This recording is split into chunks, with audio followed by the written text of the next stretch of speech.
A big-name AEW talent has requested their release following reported tensions between themselves and Tony Khan. This, according to the Wrestling Observer newsletter's Brian Alvarez. I'm going to let you know who that talent is, why all of this is happening, and what it means for the talent and AEW as well. Also going to be talking about a recent controversy involving former WWE champion Bill Goldberg, who has the entire wrestling community talking about him. All that much more coming up in this video. Be sure to smash that like button, subscribe, and hit that notification bell. Okay, so we have a report of an AEW talent, a pretty big name, prominent AEW talent who's been there since the start of the company, reportedly asking for their release. That talent is, of course, the one, the only, Jack Perry. This, again, according to Brian Alvarez. I'm going to read an excerpt from the report from Wrestling Observer Radio. Here it is. Quote, according to Perry, he didn't hear from AEW head Tony Khan for 2 months following All In at Wembley Stadium. Perry said he never texted to say he was sorry and told Khan's lawyers he would not initiate first contact.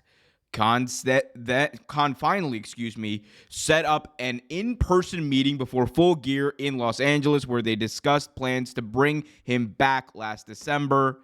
Report would go on to say that those plans were scrapped after CM Punk's WWE return at Survivor Series. And then we also have this point. At this point, Perry is still under contract. He asked for a release but was denied. But there are still no plans to bring him back. He hasn't talked to Khan in months, nor cleared anything he has done in storyline for New Japan, like him tearing up the AEW contract or his use of the term scapegoat. Okay, that was a lot there. And there's a lot to unpack with this entire situation. This is coming off of reports from multiple different outlets that Jack Perry and Tony Khan, had not spoken. And then there was a report that came out that, Tony Khan was furious with Jack Perry, that, he kind of in a way blames him for the entire AEW All In affair, the CM Punk, firing, all that kind of stuff. And it has been interesting, to say the least, the way these stories and these reports have kind of gone up and down and scattered. The one thing to remember, I think, especially with professional wrestling media and reporting, is that it is not perfect, because it is, notoriously a very difficult industry to report on, because you never know when you're getting worked. You never know when the talent are lying to you. You never know, whether something's rumor or innuendo. Like, those lines are so blurred sometimes. And I think there are more than credible stories out there. There are way more than credible people who do reporting in wrestling journalism and wrestling media, but it is one of those things of, sometimes people in the media are going to, report varying things, and we won't know the truth until we know the truth. And with this situation, it's unlikely that we will ever know what truly happened. But the thing to keep in mind here is that Jack has not been on AEW TV since All In, that he only appeared just a few months ago, less than 2 months ago, at the Battle in the Valley show at New Japan Strong, and he, joined the House of Torture for what it's worth, and he seems to be doing his own thing right now. And I think there is value in Jack Perry building up a mystique about him, building up more of a character than he had in AEW, because, one of the issues that he ran into with AEW was he didn't have a major indie following. He didn't have a major cult following, outside of AEW before he first debuted. People knew about him generally, but it wasn't, to the level of the Young Bucks. It wasn't to the level of Kenny Omega, anywhere close to the level of those guys. So he just kind of came in and we were all like, okay, this is a guy who has all the tools to be great. Is he going to get the opportunity to get there and also, prove it? I don't think that really ever truly materialized for Jack Perry. There were moments like his match with Kenny Omega on Dynamite back in 2021. There were moments like his match with with the Four Pillars match at Double or Nothing last year. So there have been fleeting moments, but he never really, I think, got the chance to hone those mic skills, especially. I think in New Japan, he has a chance to do that. If you look at some of the promos that he's cut, I think he's done a pretty good job, and he's improved drastically from where he was on the mic in his final days in AEW.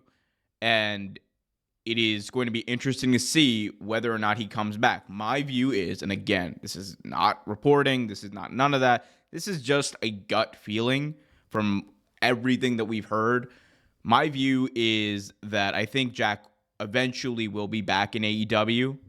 I think that there is definitely truth to the idea that at a point he might have felt resentful and not wanted to be in AEW anymore. I think there are many people who can relate to the idea of like being really mad about your job and being like, man, I want out. I quit. And we've all reached that point at various points in our lives, right? So you can only imagine at that scale, like what that feels like. So again, all rumor and innuendo, a lot of weird twists and turns the story is taken, but the point is, I think Jack will eventually be back in AEW, and I think the scapegoat thing, if he does come back, is going to help him drastically, and it's going to take his character to another level, because we hadn't really seen a lot of evolution with Jack, especially the final year in AEW. He had that thing he did with Christian that took him up a notch and took him to be a bit more of a serious character, but then the stuff he was doing as a heel was kind of hit and miss. So again, we'll see what happens, but it was interesting to hear that Jack was, at least at one point, reportedly contemplating a release from the company. Well, another person who is doing quite a bit of contemplating, and apparently has been doing quite a bit of contemplating online and in his own head, is Bill Goldberg. Let's talk about this. So, former WWE Universal and World Heavyweight Champion Bill Goldberg made quite the ruckus this week when he appeared on Tim Green Nothing Left Unsaid podcast to say a few things about Asuka that many people in the professional wrestling fandom took quite umbrage with. Here's what he had to say. Quote, "Well, a girl beat my winning streak, beat my undefeated streak. I can't even remember. Asuka was her name." He mispronounced her name, by the way. Asuka was her name, some Japanese girl, and they touted her as being the one to have the longest winning streak. And it just so happens that culminated when I got there, right? And then it just so happened that every single wrestler uses the spear in their moves, right? Pretty ironic that happened when I got there. Okay, there's more, by the way. There are more quotes from Goldberg that we're going to discuss, but that's the main one that has people up in arms and has Goldberg, quite frankly, facing quite a bit of backlash online.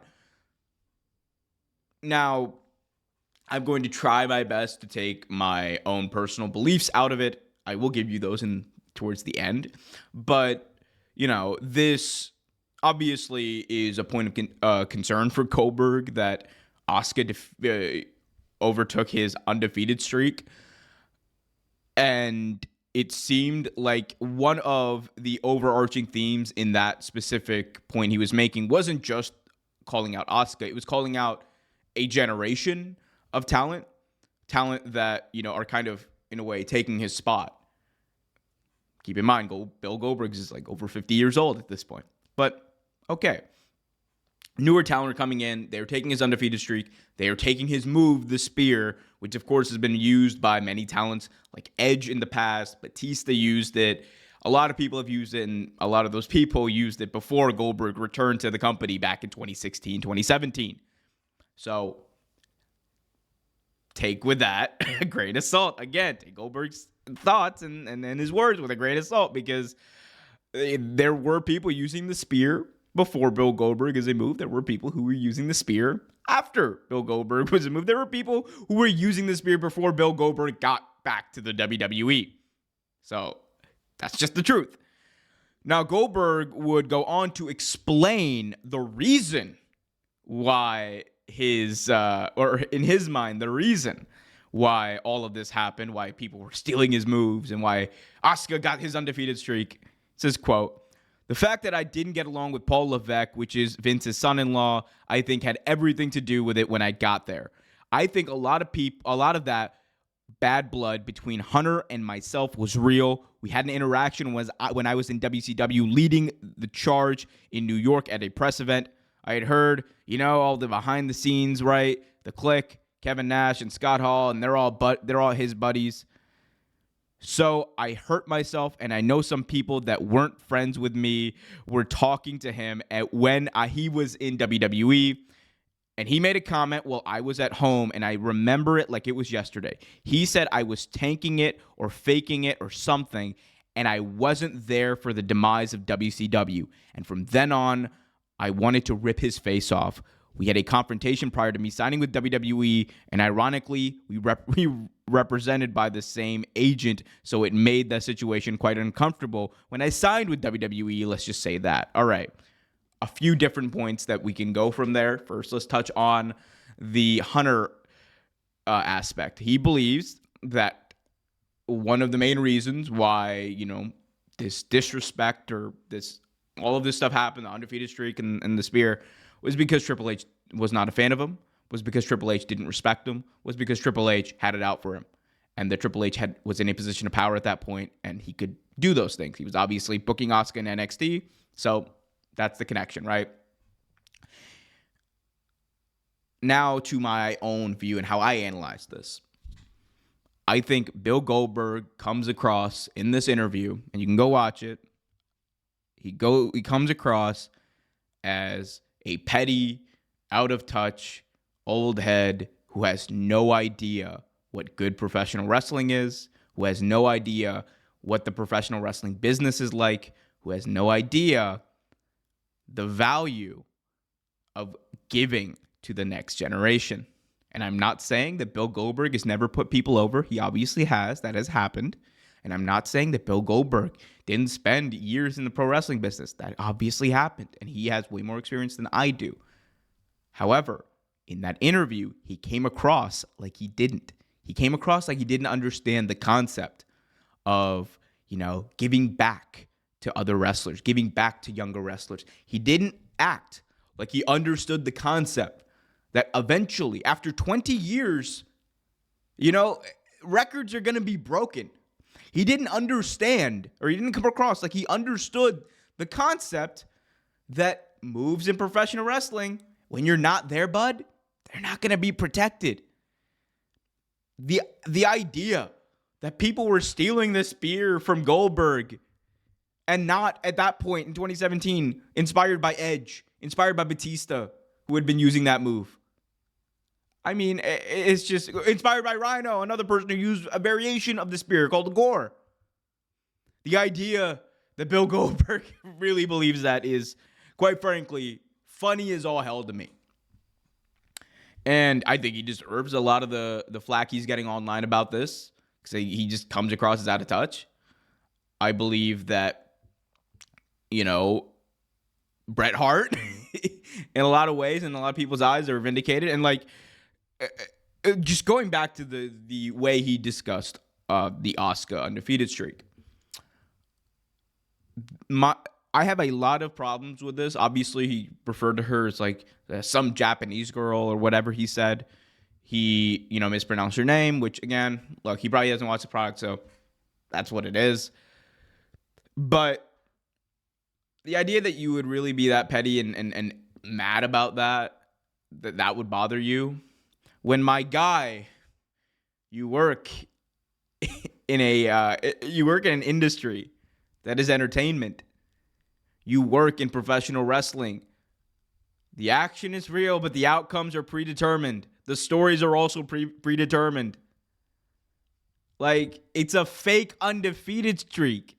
You didn't wrestle 179 matches in a row and win them all. Let's be honest here. That winning streak was inflated. My guy would win 10 matches over a 3-day period somehow. Let's not pretend. It's pro wrestling. It's pro wrestling. And I understand that in many ways you might feel slighted by some of the things, and there might be legitimate gripes with the way that Triple H may have treated you or what have you. The idea that the spear and Asuka's undefeated streak were planned like slights against you. I think, quite frankly, in my view, again, my opinion, maybe Bill Goldberg has a slightly inflated feeling of self-worth than he probably should. It's my view. Anyway, let me know what you think in the comments section below. Is Bill Goldberg out of touch? Is he correct? Let me know in the comments. Also, be sure to smash that like button, subscribe, and hit that notification bell.